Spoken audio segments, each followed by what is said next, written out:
ગોંડલનો ખૂબ ચર્ચિત કેસ અમિત કૂટ કેસમાં ફરીવાર પીડિત સગીરા કોર્ટમાં પહોંચી છે અને ગોંડલ પોલીસ જયરાજસિંહ જાડેજા અને ગણેશ ગોંડલ સામે આરોપ લગાવ્યા છે. તો બીજી બાજુ કોર્ટે પણ સીસીટીવી ફૂટેજ રજૂ કરવાનો આદેશ કર્યો છે અને અમિત કૂટ કેસમાં શું નવા વળાંક આવી રહ્યા છે તેની વિગતે વાત કરીએ આ વિડીયોમાં.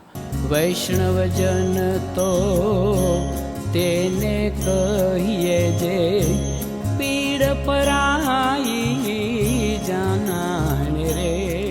નમસ્કાર, નવજીવન ન્યૂઝમાં આપનું સ્વાગત છે. હું છું જયંત દાફડા. ગોંડલના અમિત કૂટ કેસમાં અનેક ઉતાર ચઢાવ આવી રહ્યા છે. ગોંડલ તાલુકાના રીબડા ગામે અમિત કૂટ નામના યુવાનને આત્મહત્યા કરી લેતા ચકચાર મચી જવા પામી હતી, કારણ કે પોલીસને તેની પાસેથી એક સુસાઇડ નોટ મળી હતી, જેમાં અનુરુદ્ધસિંહ જાડેજા અને રાજદીપસિંહ જાડેજા સહિતનાઓના નામ લખ્યા હતા. અને આ કેસમાં ફરિયાદ નોંધાયા બાદ પોલીસે અમિત કૂટ ઉપર દુષ્કર્મની ફરિયાદ નોંધાવનાર સગીરા સહિત આરોપીઓની ધરપકડ કરી હતી. જે બાદ આ કેસમાં નવા વળાંકો આવી રહ્યા છે અને સગીરાને ધમકી તેમજ દબાણ અને લોભ લાલચ આપી ખોટા નિવેદન આપવા દબાણ કરતા હોવાનો આરોપ લગાવવામાં આવ્યો છે અને મીડિયા સમક્ષ તેમજ કોર્ટ સમક્ષ પીડિતાએ આક્ષેપ કર્યા હતા. તેવામાં હવે સગીરા દ્વારા ગોંડલ કોર્ટમાં ફરિયાદ કરવામાં આવી અને તેમાં પૂર્વ ધારાસભ્ય જયરાજસિંહ જાડેજા, તેમના પુત્ર ગણેશ જાડેજા તેમજ પોલીસ અધિકારીઓ સહિત 28 લોકોના નામજોગ ઉલ્લેખ કરવામાં આવ્યો છે. એટલું જ નહીં, પરંતુ સગીરા પાસે તૈયાર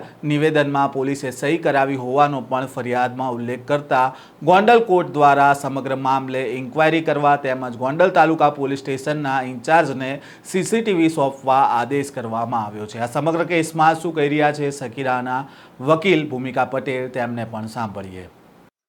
સગીરા દ્વારા જે ગોંડલ કોર્ટમાં જે ફરિયાદ કરવામાં આવી છે એ જયરાજસિંહ જાડેજા, ગણેશ જાડેજાના પુત્ર પ્લસ ત્યાં એના જે માણસો છે, દીકપાલસિંહ છે, હેમભા છે, જેકીભાઈ જે ઉર્ફે જયકિશન છે, એમના વિરુદ્ધ છે અને એ સાથે અન્ય પોલીસ અધિકારીઓ છે, એ બધા વિરુદ્ધ ફરિયાદ કરવામાં આવી છે. અને એમને જે સગીરાને સતત કબૂલાત માટે દબાણ કરવામાં આવતું હતું અને જો અનિરુદ્ધસિંહ રીબડા, રાજદીપસિંહ રીબડા વગેરેના નામ ખોલાવવા માટે જે દબાણ કરવામાં આવતું હતું એ બાબતની ફરિયાદ કરેલી છે.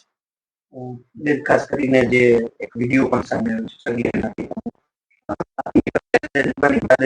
સામે શું કહેશો આને લઈને?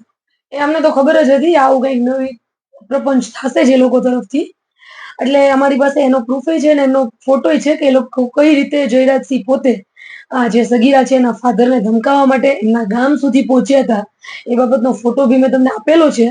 એટલે એ જે વિડીયોઝ જોવા વાળા છે એ પણ જોઈ શકે છે કે એમના ફાધર કઈ રીતે ડરતા ડરતા આખો ખુલાસો આપી રહ્યા છે. અને બહુ શોર્ટ વિડીયો છે કે જેમાં ચોખ્ખું દેખાઈ રહ્યું છે કે કોઈના કેવા પ્રમાણે વિડીયો બનાવેલો છે. એટલે જોઈએ છીએ હવે તો જે તપાસનો વિષય છે, કે જે હશે સત્ય તો બહાર આવશે જ. અને જો એ લોકો સાચા હોય તો હું એમ કહું છું કે એમની જે શ્રી હોટલ છે બરાબર, ત્યાં એમને 2 દિવસ સગીરાને ગોંધી રાખી હતી. તો જયરાજસિંહ જાડેજા અને ગણેશ ગોંડલે જાતે જઈ અને શ્રી હોટલના જે સીસીટીવી કેમેરા છે એ પોલીસને અપાવી દેવા જોઈએ, જેથી દૂધનું દૂધ ને પાણીનું પાણી થઈ જાય. શું ફરિયાદમાં મુખ્ય કઈ કઈ વાતનો ઉલ્લેખ કરવામાં આવ્યો? મુખ્યત્વે એ જ વાતનો ઉલ્લેખ કરવામાં છે કે સગીરાને કઈ રીતે રિમાન્ડ હોમમાંથી જયરાજસિંહ દ્વારા છોડાવવામાં આવી, એમના વકીલો દ્વારા કઈ રીતે સગીરાને ધમકાવવામાં આવી, કારણ કે એને 2 દિવસ બરોડા જે રિમાન્ડ હોમમાંથી છૂટી પછી સીધી જયરાજસિંહના માણસો દ્વારા આ સગીરાને ગોંડલની શ્રી હોટલ ખાતે લઈ આવવામાં આવી હતી. અને કદાચ જે ગોંડલના રાજકારણથી પરિચિત હોય એને ખ્યાલ જ છે કે હોટલ કોની છે, બાબુભાઈ ટોળિયા કરીને જે છે એમના ઓનર છે. અને એની આપણે લોકોએ વિડીયોઝ ને ફોટોઝ જયરાજસિંહ સાથે જોયેલા જ છે. તો એના ઉપરથી સ્પષ્ટ દેખાઈ આવે છે કે આ કઈ રીતનું આખું કાવતરું કરવામાં આવ્યું છે. આમાં આગળ શું શું કાર્યવાહી થઈ શકે ને શું માંગ કરવામાં છે તપાસને લઈને આપના તરફથી? અત્યારે સૌપ્રથમ તો અમે જે કન્સર્ન ટાઈમ છે એ સમયના બહુ તમને ખ્યાલ જ છે ગોંડલની અંદર સીસીટીવી તો બહુ ચર્ચામાં રહ્યા છે. એટલે જે ગોંડલના ગોંડલ તાલુકા પોલીસ સ્ટેશનના ડીવાયએસપી ઓફિસના સીસીટીવી માંગ્યા છે, શ્રી હોટલના સીસીટીવી માંગ્યા છે. અને પ્લસમાં આગળ અમારી માંગ આમાં પણ એમ જ છે કે આ જે આખી ઘટના છે એની પણ તપાસ સ્ટેટ મોનિટરિંગ સેલ દ્વારા કરવામાં આવે એવી અમારી માંગણી છે.